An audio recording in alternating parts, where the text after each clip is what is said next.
Assalamualaikum warahmatullahi wabarakatuh. Bismillahirrahmanirrahim. Kami dari kelompok 3 akan menyampaikan materi mengenai sholat fardu dan sholat sunnah. Kelompok 3 beranggotakan Nihlah Nikmatul Maula, Afiatul Maula, Siti Hawa, Nasihatul Karimah, Alisa Kotrunada, Inna Rosratnawardani, Nurul Hidayah, Arina Lutfiana, dan Nila Safitri. Definisi dari sholat. Sholat adalah beberapa ucapan dan beberapa perbuatan tertentu yang diawali dengan takbiratul ihram, diakhiri dengan salam. Sehingga dapat kita simpulkan bahwa definisi sholat adalah ibadah yang tersusun dari beberapa perkataan dan beberapa perbuatan yang diawali dengan takbir dan diakhiri dengan salam menurut beberapa syarat tertentu. Dari pelaksanaannya, sholat dibagi menjadi dua, yaitu yang pertama sholat fardu dan yang kedua sholat sunnah. Sholat fardu ialah sholat yang dalam pengerjaannya hukumnya wajib atau fardu. Sholat sunnah yaitu sholat yang dalam pengerjaannya hukumnya sunnah. Sholat sunnah disebut juga dengan an-nawafil atau at-tatawwu. Disebut an-nawafil karena amalan-amalan tersebut menjadi tambahan atas amalan-amalan sholat fardu. Kemudian macam-macam sholat fardu. Yang pertama sholat subuh, sholat zuhur, sholat asar, sholat maghrib, dan sholat isya. Macam-macam sholat sunnah. Sholat sunnah dibagi menjadi dua. Yang pertama sholat sunnah mu'akkad beserta macam-macamnya. Yang pertama sholat rawatib, yang kedua sholat tahajud, yang ketiga sholat tarawih, yang keempat sholat witir, yang kelima sholat id, yang keenam sholat duha. Yang kemudian sholat sunnah ghair mu'akkad.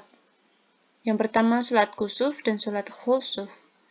Yang kedua sholat tahiyatul masjid. Yang ketiga sholat istikharah. Yang keempat sholat istisqa. Tata cara sholat fardu. Yang pertama membaca niat. Yang kedua takbiratul ihram. Yang ketiga membaca surat Al-Fatihah. Yang keempat membaca surat Al-Quran. Yang kelima rukuk dengan tumakninah. Yang keenam i'tidal. Yang ketujuh sujud. Yang ke-8 duduk di antara dua sujud, yang ke-9 sujud kedua, yang ke-10 berdiri mengulang seperti rakaat pertama, yang ke-11 duduk tasyahud awal di akhir. Duduk tasyahud awal di rakaat kedua, yang ke-12 berdiri mengulang seperti rakaat pertama dan kedua, yang ke-13 membaca tasyahud akhir. Kemudian keutamaan sholat fardu. Sholat berjamaah 27 derajat lebih baik. Pergi ke masjid untuk sholat wajib akan mendapatkan pahala yang besar. Disiapkan tempat di surga. Sholat berjamaah mengangkat derajat seorang hamba dan menghapus dosa. Sholat pada awal waktu jadi amalan yang paling dicintai Allah Subhanahu wa Ta'ala.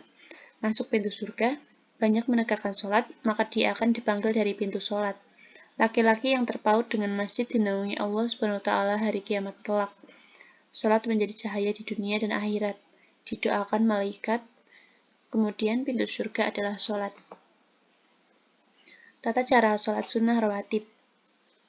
Yang pertama membaca niat, yang kedua takbiratul ihram, yang ketiga membaca doa iftitah, yang keempat membaca surat Al-Fatihah, yang kelima membaca surat pendek, yang keenam rukuk dengan tumakninah, yang ketujuh i'tidal dengan tumakninah, yang ke-8 sujud dengan tumakninah, yang ke-9 duduk di antara dua sujud dengan tumakninah, yang ke-10 sujud kedua dengan tumakninah, yang ke-11 berdiri lagi untuk menunaikan rakaat kedua, yang ke-12 membaca surat Al-Fatihah, yang ke-13 membaca surat pendek yang dihafal, yang ke-14 rukuk dengan tumakninah, yang ke-15 i'tidal, yang ke-16 sujud pertama, yang ke-17 duduk di antara dua sujud, yang ke-18 sujud kedua, yang ke-19 tasyahud akhir, kemudian terakhir salam. Keutamaan sholat rawatib. Menyempurnakan sholat fardu, menambah kebaikan atau pahala, dicintai Allah Subhanahu wa Ta'ala, doa yang kita panjatkan cepat dikabulkan oleh Allah Subhanahu wa Ta'ala, terhindar dari siksa api neraka, mengandung beberapa hikmah yang tidak terkandung pada ibadah-ibadah yang lain, dibangunkan rumah di syurga, lebih baik dari dunia, dan seisinya, diharamkan api neraka. Syarat dan rukun sholat. Yang pertama, syarat-syarat wajib mendirikan sholat, yaitu beragama Islam, baligh, berakal, suci dari hadis dan nifas, suci dari haid dan nifas, telah mendengar ajakan dakwah Islam. Kemudian syarat sahnya sholat, suci dari 2 hadas, suci dari najis yang berada di pakaian, tubuh, dan tempat sholat, menghadap kiblat, masuknya waktu sholat, mengerti kefarduan sholat, menjauhi perkara yang membatalkan sholat, menutup aurat. Kemudian rukun sholat.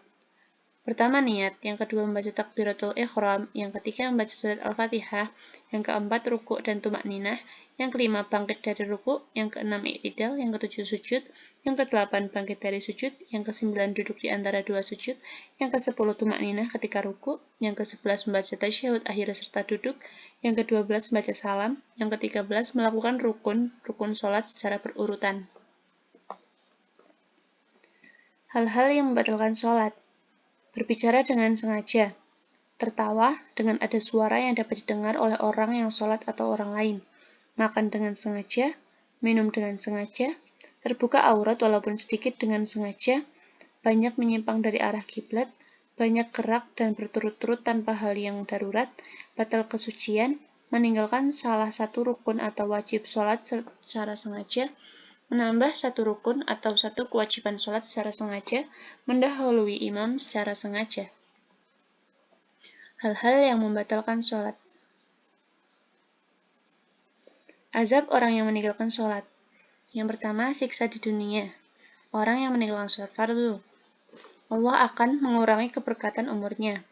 Allah SWT akan mempersulit rezekinya, akan menghilangkan tanda atau cahaya soleh dari raut wajahnya. Orang yang meninggalkan sholat tidak mempunyai tempat di dalam Islam. Amal kebaikan yang pernah dilakukannya tidak mendapatkan pahala dari Allah SWT. Yang kedua, siksa orang yang meninggalkan sholat fardu ketika menghadapi sakaratul maut. Orang yang meninggalkan sholat akan menghadapi sakaratul maut dalam keadaan hina. Meninggal dalam keadaan yang sangat lapar. Meninggal dalam keadaan yang sangat haus. Yang ketiga, siksa orang yang meninggalkan sholat fardu di dalam kubur. Allah SWT akan menyempitkan kuburnya sesempit-sempitnya.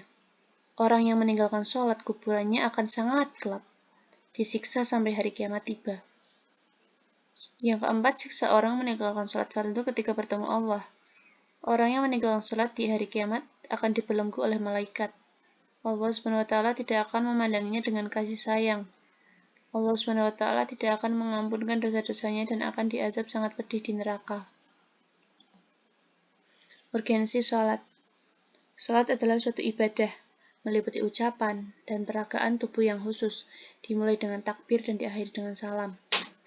Sholat selain menduduki posisi terpenting dalam Islam, yang tidak dapat ditandingi ibadah apapun, juga merupakan fardu yang pertama dalam Islam.